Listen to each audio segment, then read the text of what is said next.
Muy buenas tardes a todos y todas. La Secretaría de Turismo de la Ciudad de México, a través de la Dirección de Fomento a la Micro, Pequeña y Mediana Empresa Turística, les da la más cordial bienvenida a esta sesión virtual correspondiente al ciclo de asesorías en línea, que tiene la finalidad de apoyar con asesoría y acompañamiento a emprendedores, MIPYMES y cooperativas del sector turismo en temas de interés general, fiscales, administrativos, de financiamiento, entre otros. Este ciclo es parte de la acción institucional Turismo de Barrio, cuyo objetivo es fomentar la actividad turística fuera de los sitios tradicionalmente visitados, así como difundir el patrimonio cultural, natural, tangible e intangible de la Ciudad de México. Agradecemos la participación de todos ustedes. El día de hoy conoceremos los requisitos de afiliación, cómo funciona, derechos y costos del esquema de seguridad social del Instituto Mexicano de Seguridad Social. Para ello, tenemos el honor de contar con la presencia de Adriana Alejandra Pedrosa Márquez. Adriana es maestra en Administración y Políticas Públicas por el Centro de Investigación y Docencia Económicas AC-CIDE y licenciada en Economía por la Universidad Autónoma Metropolitana. Ha cursado diversos diplomados en mejora de procesos y gobierno digital. En 1999 ingresó al servicio público en la Secretaría de Hacienda y Crédito Público, donde concluye su encargo al ingresar al Instituto Mexicano del Seguro Social en el año 2002. En el instituto ha desempeñado diversos cargos en la Dirección de Incorporación y Recaudación. Actualmente se desempeña como titular de la Coordinación de Afiliación. Ha participado en diversos proyectos de mejora de procesos y digitalización de trámites, así como en la implementación de nuevos esquemas de aseguramiento. Maestra Adriana Pedrosa, agradecemos su presencia y disposición. Sea usted bienvenida. Le cedo el micrófono.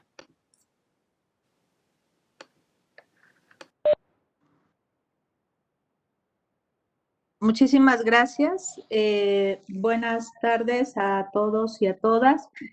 Como ya se mencionaba, vamos a hacer una pequeña presentación acerca de las modalidades de aseguramiento que están previstas en la Ley del Seguro Social.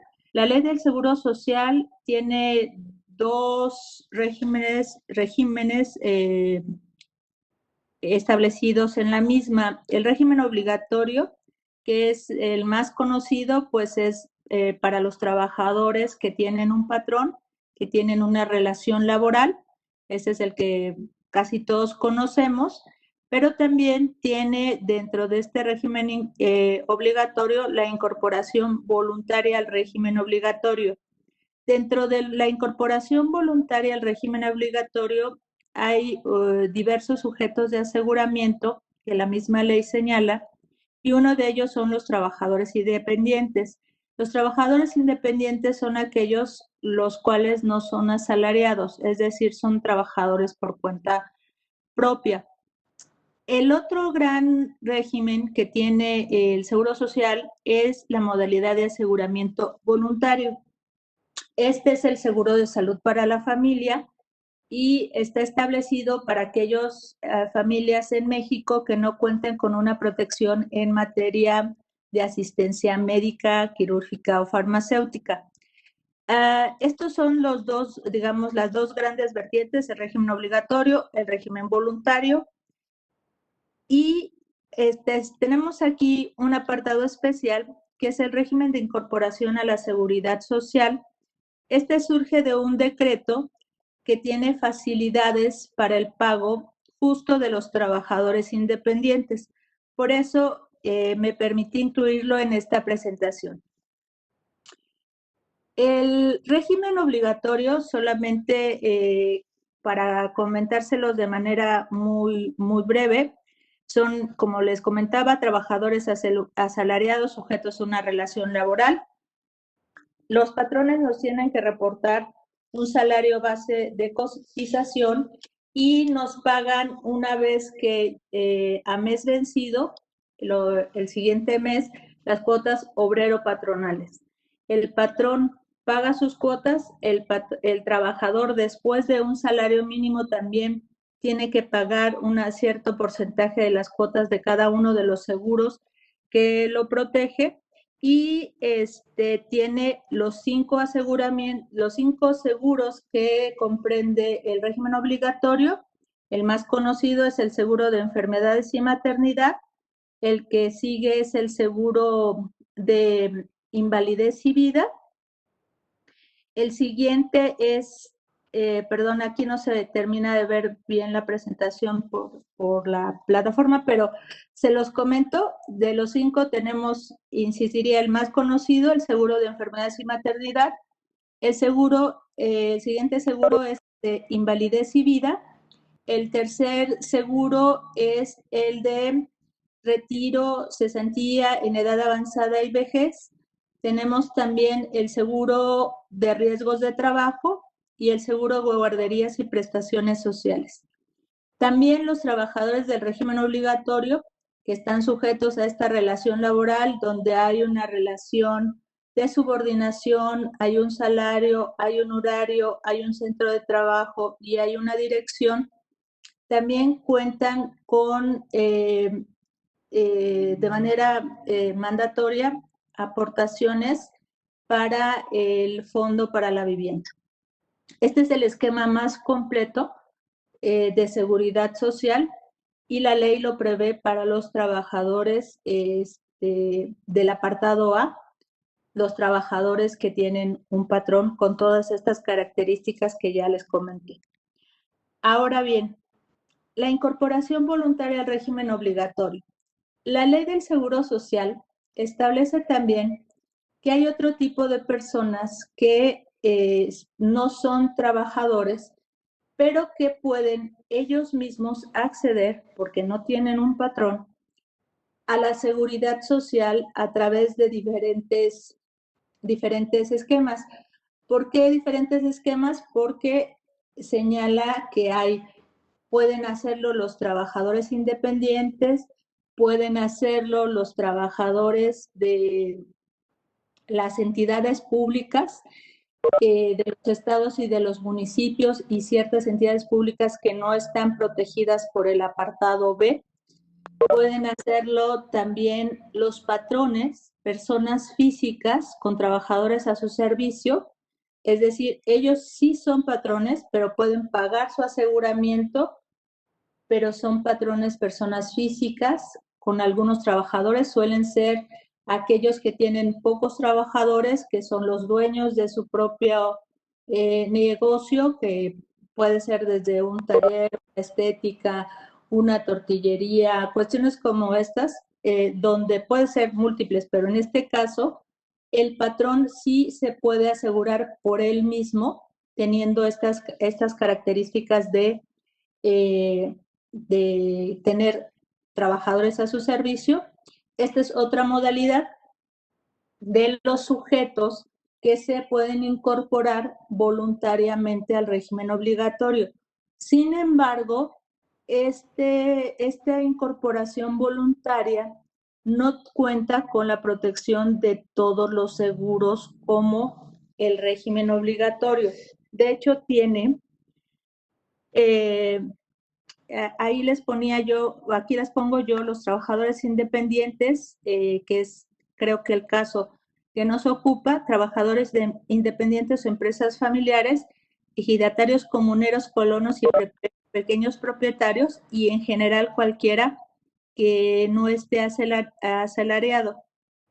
Y lo que se hace es una inscripción al Seguro Social, se tiene que llenar un cuestionario médico. ¿Por qué? Porque en este esquema de aseguramiento se aplican restricciones para el aseguramiento. El reglamento de la Ley del Seguro Social establece que las personas que tienen ya padecimientos muy graves no son sujetos de este aseguramiento, y también tiene tiempos de espera. Es decir, hay ciertos padecimientos con los cuales no se puede acceder de manera inmediata a este seguro en cuanto al seguro de enfermedades y maternidad. Por el otro lado, tenemos por el otro lado,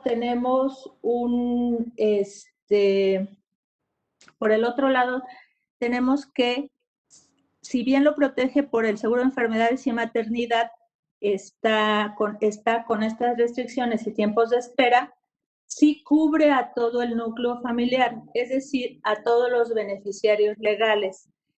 Cuando nosotros decimos beneficiarios legales, no es, digamos, toda la familia, son la pareja del asegurado, es esté casado o sea su concubina o concubinario, cubre también a los hijos del asegurado y cubre también a los padres del asegurado o asegurada.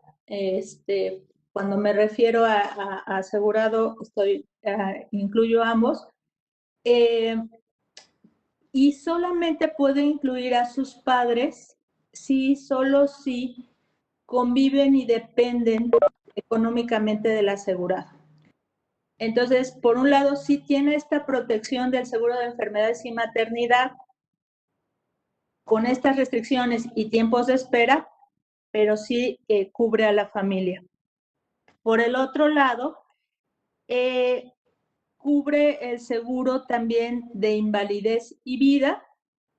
Este seguro marca la ley del Seguro Social que si por alguna enfermedad general y sí tiene un número de semanas que sí se tienen que haber cotizado, en su caso, los servicios médicos del instituto valoran un porcentaje de la invalidez, que se puede llegar a conocer y este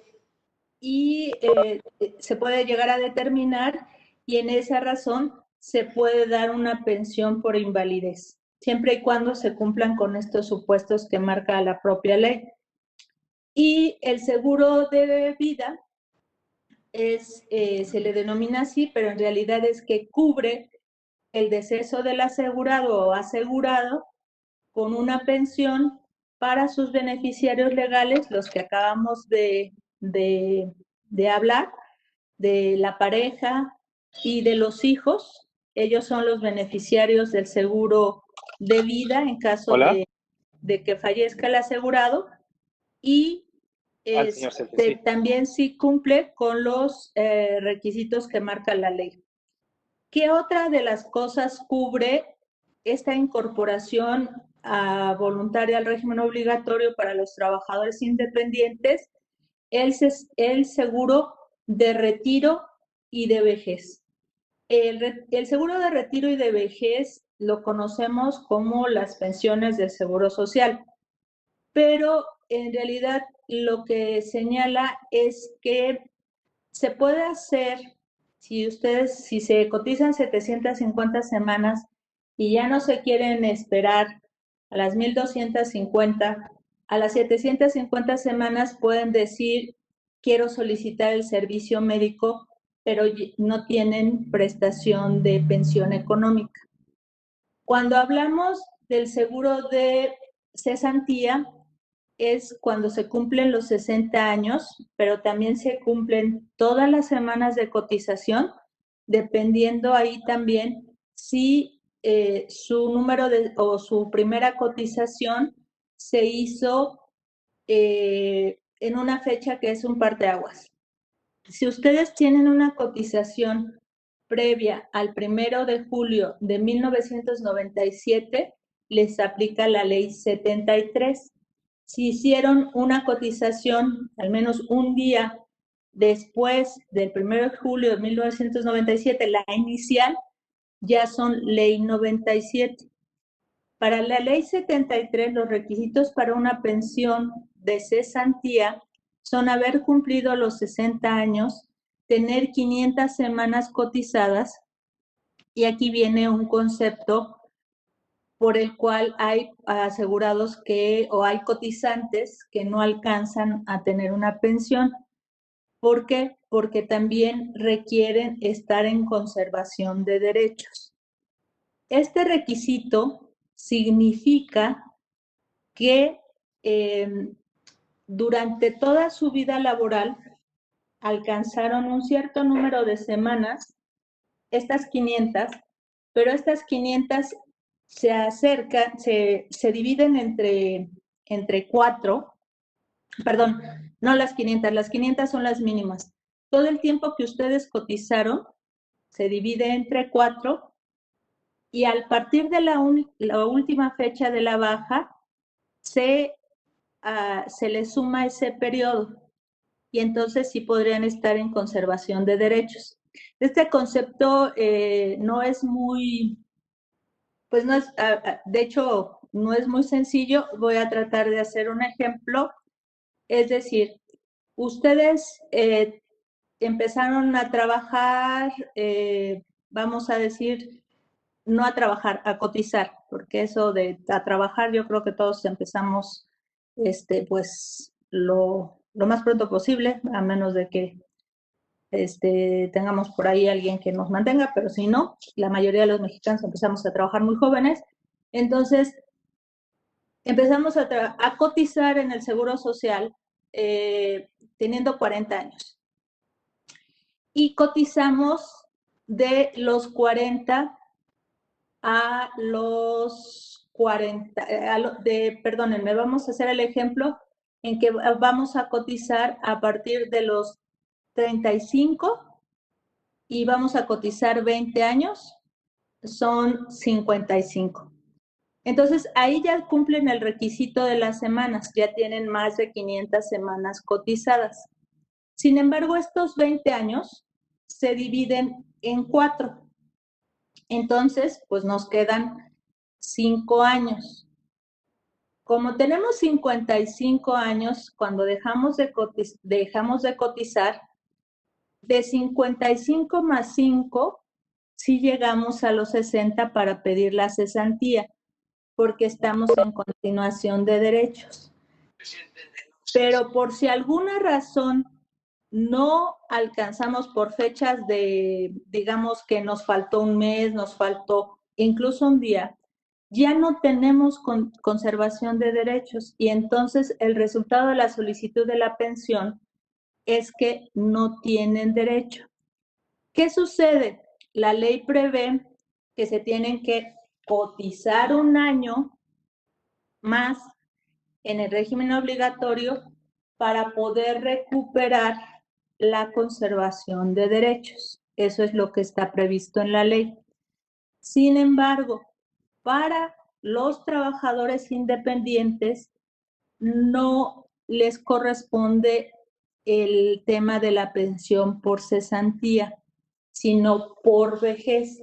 Y en este caso, cuando es la pensión por vejez, estamos hablando que se puede pensionar a partir de los 65 años y se cumple estas mismas reglas que les comenté para la ley 73. En el caso de la ley 97, se requieren 1,250 semanas cotizadas y tener la edad de los 60 o los 65.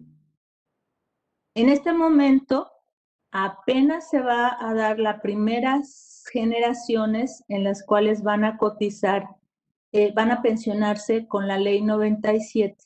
Todavía hay una generación bastante amplia que le llamamos generación de transición, que todavía tiene derecho a la ley 73, y hay otros que ya no tienen derecho a la ley 73 y se van a pensionar. Por último, en este tema, lo que yo les diría es que también es conocido en las noticias que puede haber una reforma en materia de las pensiones del Seguro Social y pues ahí ya veremos si se establece que sea para una 1,000 semanas cotizadas en lugar de 1,250. Ese es uno de los principales cambios, aunque tiene otros más. Pero, bueno, eso todavía estaremos atentos a que suceda y además se va a ir implementando de manera paulatina a través de los siguientes años. Ese es hasta donde sabemos cómo va la propuesta. Entonces, en resumen, los trabajadores independientes ellos mismos pagan su aseguramiento, ellos mismos se cubre por una anualidad adelantada o por bimestres adelantados. Se cotiza solamente a un salario mínimo. La ley no permite que se cotice a una cantidad superior a un salario mínimo. En este caso, de aquí, de Ciudad de México, y les cubren los seguros de enfermedades y maternidad por restricciones y tiempos de espera, invalidez y vida, y el seguro de retiro y vejez. Eso es lo que cubre el aseguramiento para los trabajadores independientes. Siempre, después de saber cuáles son las prestaciones, y aquí viene un cuadrito y por supuesto esta presentación se las vamos a hacer llegar a quienes amablemente me invitaron, dice aquí cuáles son las coberturas de los 5 seguros. Tienen el seguro de riesgos de trabajo y abajo dice prestaciones en especie o en dinero. En este caso no lo cubre, por eso dice no. Las prestaciones en especie son la atención médica, las prestaciones en dinero son las incapacidades para hablar español, ¿no? ¿Cuánto cuesta? Esa es siempre la pregunta.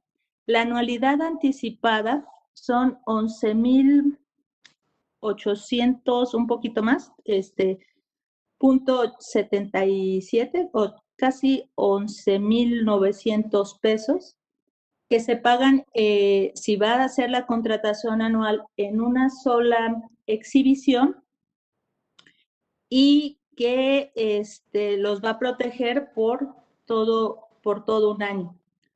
Ahora bien, también hay una facilidad en la cual es el pago bimestral. Sin embargo, el pago bimestral no es dividir los 11,885, creo.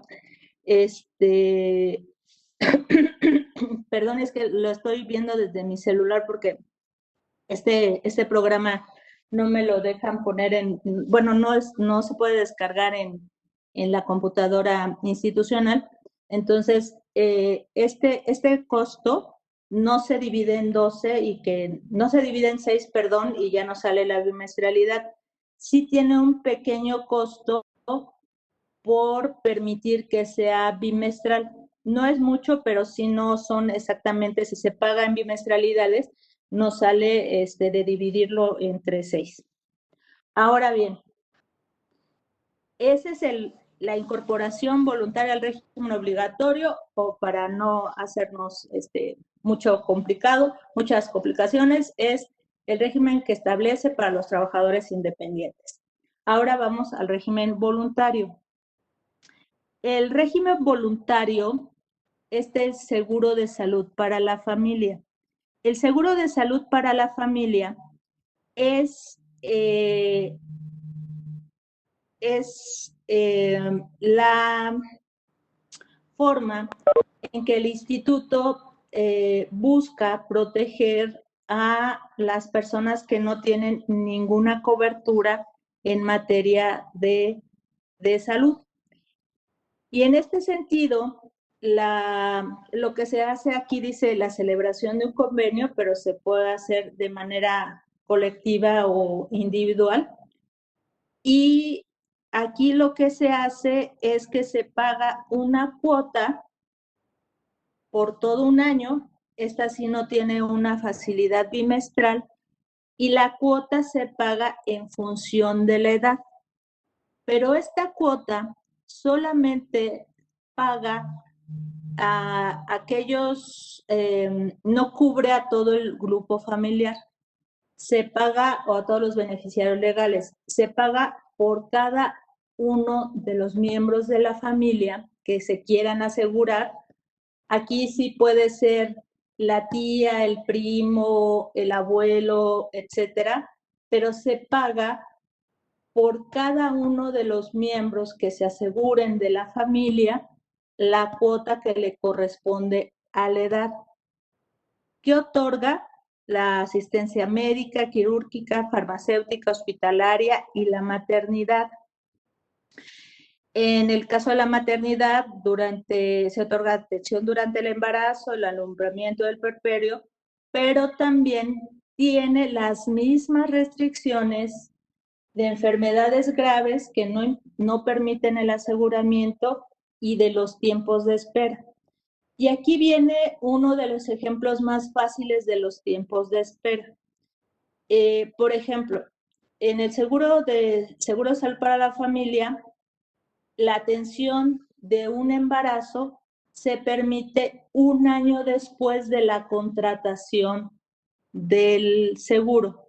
Es decir, se contrata un año, hasta el siguiente año ya se puede atender el embarazo. Es decir, si una persona embarazada lo compra y va a tener a su bebé en 3 meses, no la va a cubrir porque tiene tiempo de espera para embarazo de un año.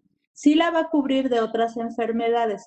Los tiempos de espera son para ciertas enfermedades, también se los podemos hacer llegar. Y también cuáles son si uno ya tiene ciertas enfermedades, ya no es sujeto de aseguramiento, pero los tiempos de espera, por ejemplo, si por desgracia en este caso que hablamos de que es muy claro cómo entender el tiempo de espera, si por algún caso tuviera, no sé, una luxación de un tobillo, pues la atenderían, ¿no? O sea, son ciertas cosas que en el año no se van a atender y una de las cosas es el parto. O sea, sería hasta el siguiente año que renovara su aseguramiento que se le podría atender un parto. Pero si se luxa un tobillo, sí se le atendería. Entonces, sí tiene este seguro y a final de cuentas, el Seguro Social es una aseguradora pública para los trabajadores de las empresas, pero es tripartita y hay cuotas obreras, patronales y del gobierno, pero en el caso de los sujetos que no los cubre, puede fungir como una aseguradora, la más barata del país, aunque también tiene sus letras del contrato, sus letras de exclusiones y tiempos de espera, como cualquier póliza de seguro de gastos médicos.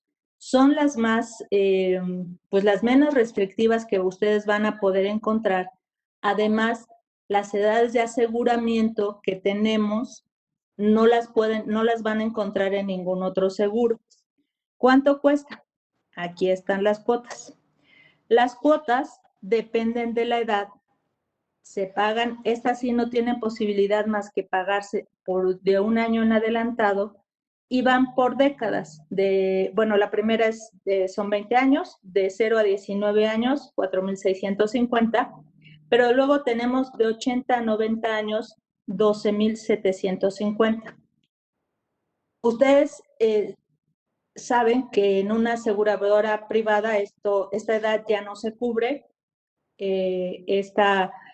a partir de los 50 años son unos montos impresionantes de dinero para cubrirlo, y en este sentido el seguro de salud para la familia puede ser una opción para asegurarse de cualquier imprevisto en materia de salud que no les genere un gasto catastrófico. Porque, por ejemplo, si tuvieran, y bueno, hay una serie de padecimientos, yo no soy médico, pero no está ni dentro de las restricciones ni dentro de los tiempos de espera un tema por ejemplo, de la vesícula, ¿no?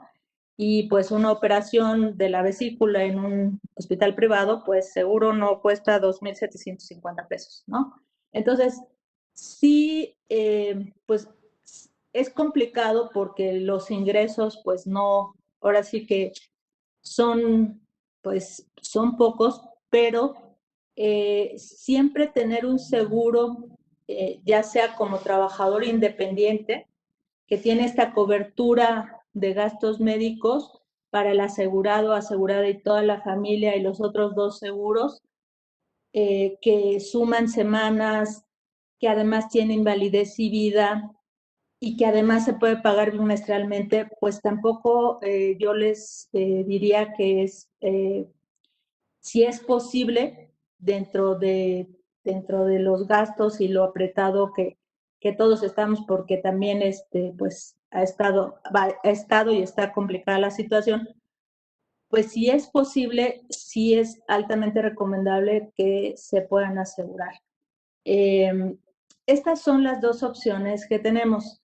Sin embargo, hay una tercera opción, que es la que, bueno, aquí ya viene cuáles son los requisitos. Nosotros tenemos, además, estos trámites se pueden hacer por internet, se pueden pagar también en línea y por aquello, pues de que todavía también, si se pueden hacer los trámites y si ahorita están escuchando la videoconferencia, pues tienen acceso a las tecnologías de la información.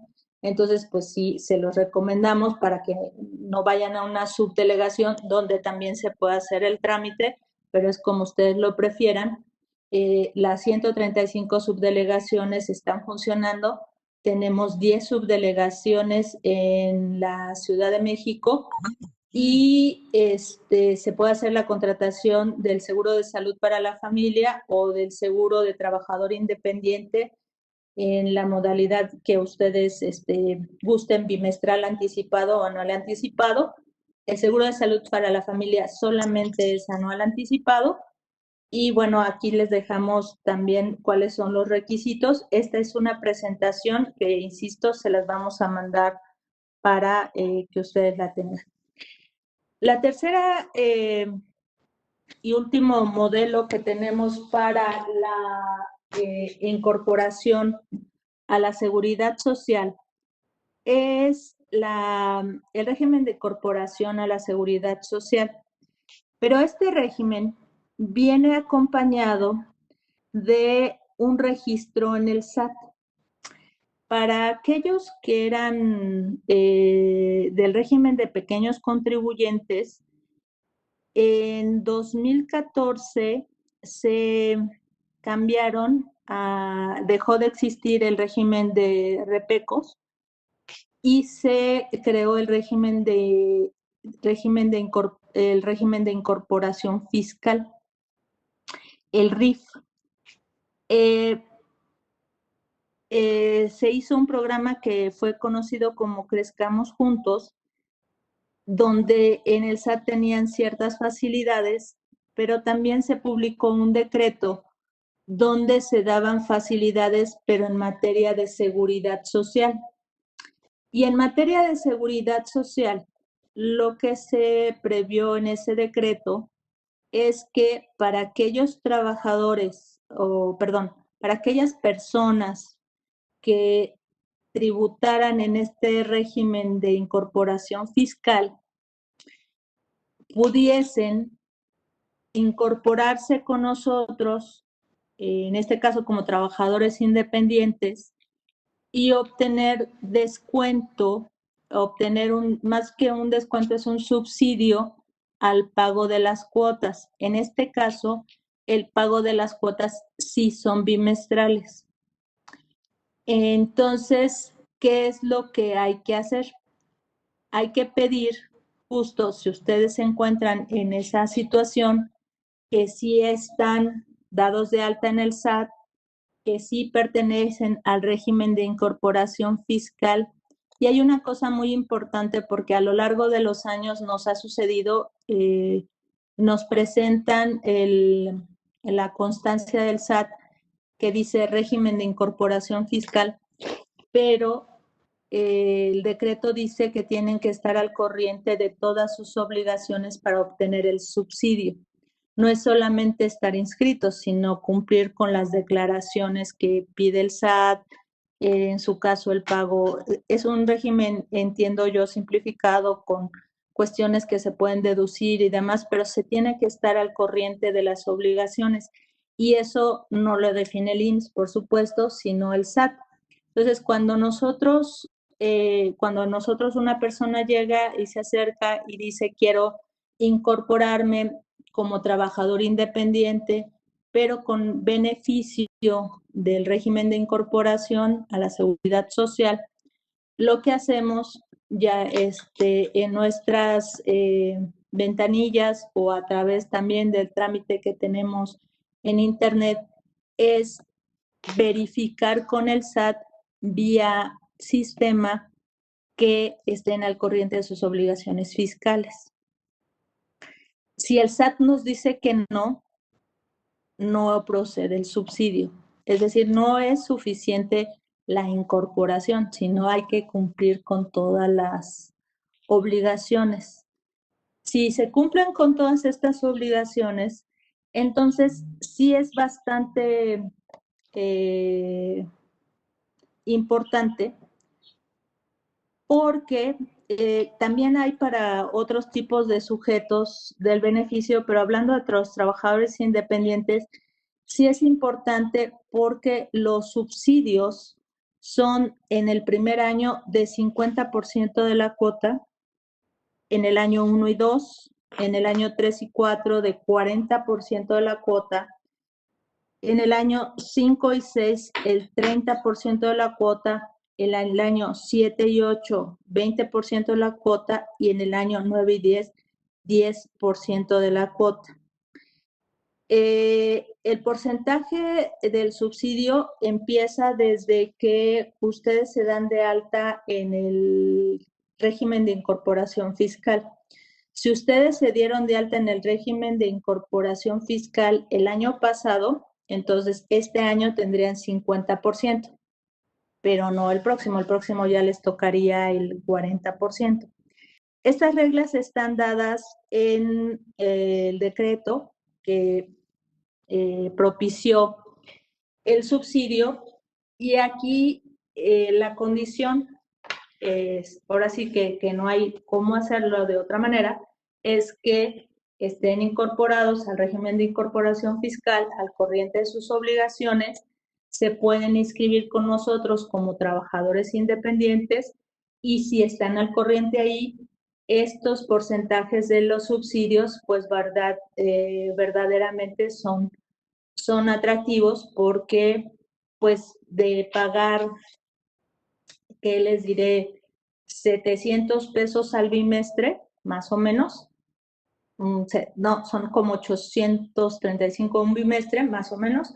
Pagarían 400 por el bimestre, por esta, por esta cobertura de seguridad social, invalidez y vida, las semanas cotizadas.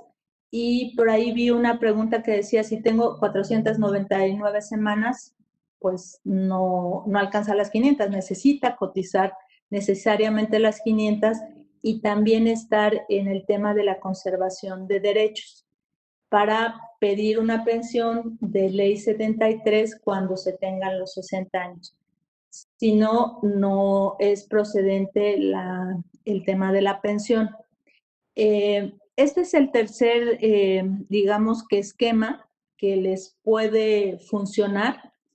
En el caso del régimen de incorporación a la seguridad social, no es colectivo, es individual, porque cada uno de los sujetos puede cumplir o no cumplir con sus obligaciones en el SAT, ahí no es colectivo, ahí cada uno tenemos que pagar nuestros impuestos, pero en el caso del régimen del seguro de salud para la familia se puede hacer un convenio de incorporación colectiva, si fuese el caso. Lo único que se hace es facilitar el trámite administrativo para que no todos vayan a la subdelegación, sino haya una persona que pueda recibir todos y en nombre de todos hacer el trámite, se llama sujeto obligado, y pagar la cuota, ¿no? Como pagan la cuota adelantada, una vez que se paga la cuota pues ya queda, ustedes quedan asegurados y el sujeto obligado pues ya no tiene ningún adeudo. Si no se renueva 30 días antes la incorporación al seguro de salud para la familia, pues lo que pasa es que pues se da de baja y ya no hay adeudos, no hay nada más, se termina la cobertura.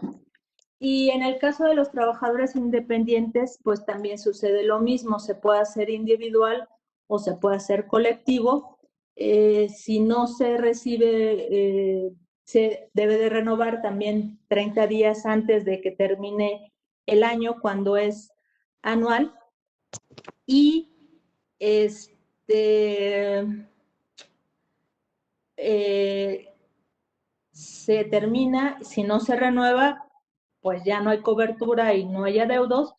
Y en el caso de las bimestralidades también sucede lo mismo. Si se deja de pagar una bimestralidad, porque son bimestralidades anticipadas, pues simplemente ya no se está cubierto por el resto del, o sea, ya no va a haber cobertura para el siguiente bimestre, pero tampoco va a haber ningún adeudo. Así es que, pues, ese es el, digamos, el mecanismo y cómo los mecanismos se pueden llegar a concretar para el caso de aquellos trabajadores que, pues, no son asalariados y no están cubiertos por la seguridad social.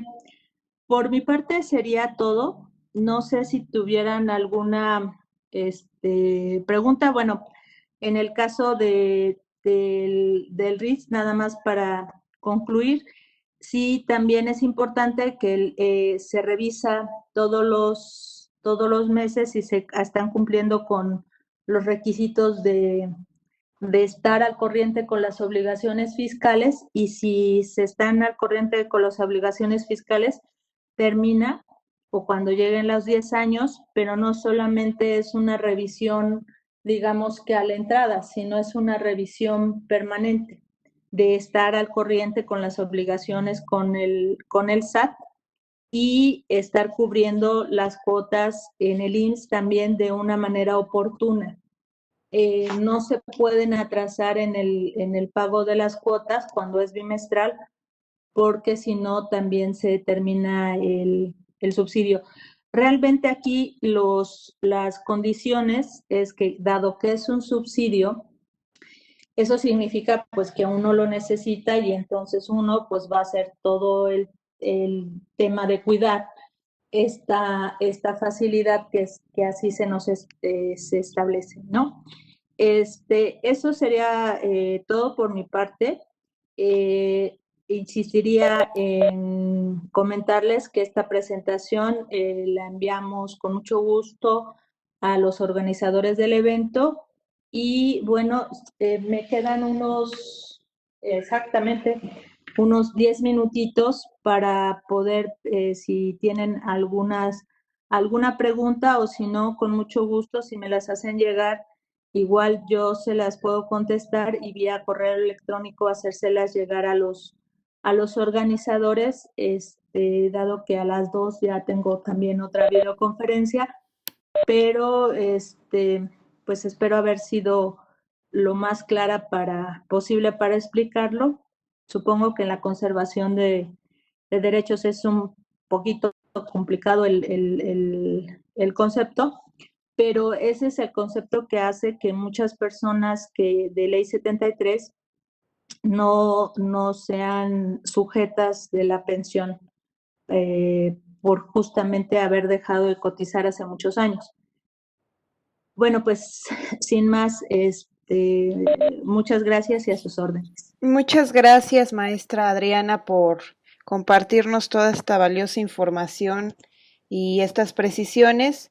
Yo le pediré a mi compañero Eduardo si rápidamente puede recuperar algunas de las preguntas, lo que dé tiempo para que la maestra pueda retirarse en el momento adecuado. No sé, Eduardo, si nos puedes auxiliar. Claro que sí. Voy a hacer, algunas ya las respondieron durante la conferencia, precisamente sobre si se enviaría la presentación. Jonathan Díaz nos pregunta, ¿en el RIS entrarían uno como persona física o con actividad empresarial?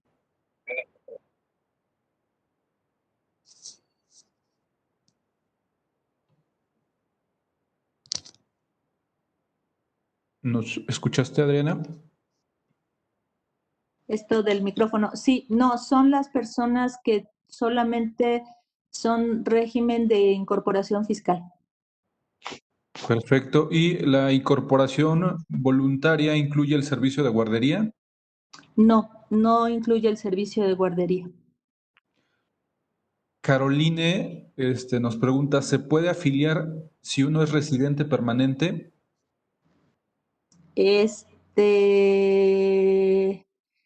Sí, sí, siempre y cuando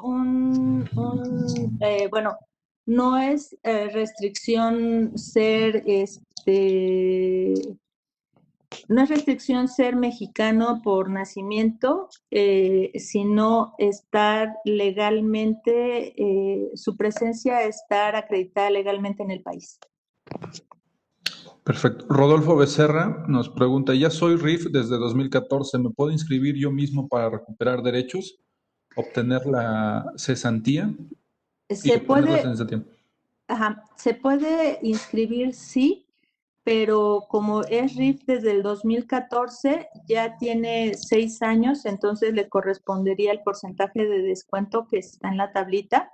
Sí se puede él incorporar, pagar sus cuotas anuales hasta que llegue a la edad de 65 años y obtener la pensión y el aseguramiento médico, pues la pensión, con la pensión viene el aseguramiento médico vitalicio. Uh-huh. Ok, María del Carmen nos pregunta, en el caso de incorporación colectiva, ¿cuántas personas serían? ¿El pago cuánto sería? El pago no cambia, lo único que se necesita es que al menos para la incorporación colectiva sean 50 personas para los trabajadores independientes y 25 personas de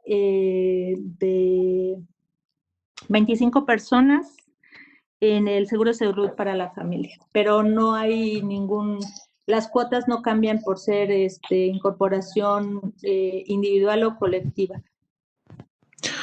Daniela Ruiz, si quisiera el servicio de guardería, ¿qué sistema debo elegir? El servicio de guardería solamente es para los trabajadores del régimen obligatorio. En este caso, los trabajadores que tienen un patrón, ellos son los únicos que sí tienen derecho al servicio de guardería. Hay un sector de la población que por muchos años, bueno, casi 30, estuvieron como sujetos voluntarios, que son las personas trabajadoras del hogar. Hoy están en el régimen obligatorio, se declaró inconstitucional que no tuvieran los mismos derechos que un trabajador, porque porque tienen pues un horario, porque tienen un lugar de trabajo, porque tienen subordinación, y hoy se está incorporando a las personas trabajadoras del hogar con los 5 seguros, aparte de todos los trabajadores que están con los patrones. Por ahí vi algo de un chofer. Un chofer se considera una persona trabajadora del hogar.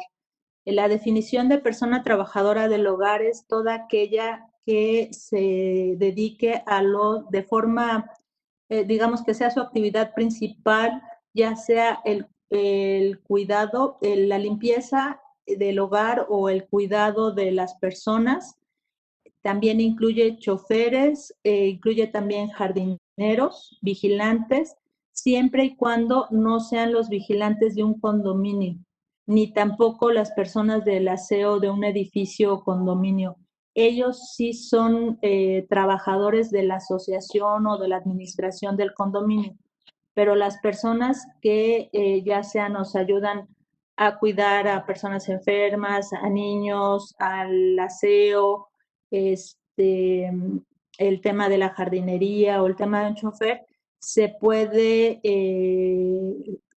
ver como un trabajador del régimen obligatorio, perdónenme, de las personas trabajadoras del hogar. Si es un chofer de Uber, debería de ser, como usted es el patrón, él debería de ser un trabajador del régimen obligatorio. O sea, el que lo contrata es un patrón y entonces sería bajo el régimen obligatorio, no en ninguna de las modalidades que explicamos ahorita, sino la normal. Muchas gracias, maestra Adriana, por compartir con nosotros. Me parece que ya no hay más preguntas. Antes de despedirnos, a nombre del secretario de Turismo de la Ciudad de México, Carlos McKinley, le otorgamos el presente reconocimiento por su espléndida participación dentro de este ciclo de asesorías en línea. Muchas gracias por participar. Igualmente agradecemos a todas y todos el tiempo invertido en esta sesión. Que pasen una excelente tarde. Hasta luego. Muchísimas gracias. Buenas tardes.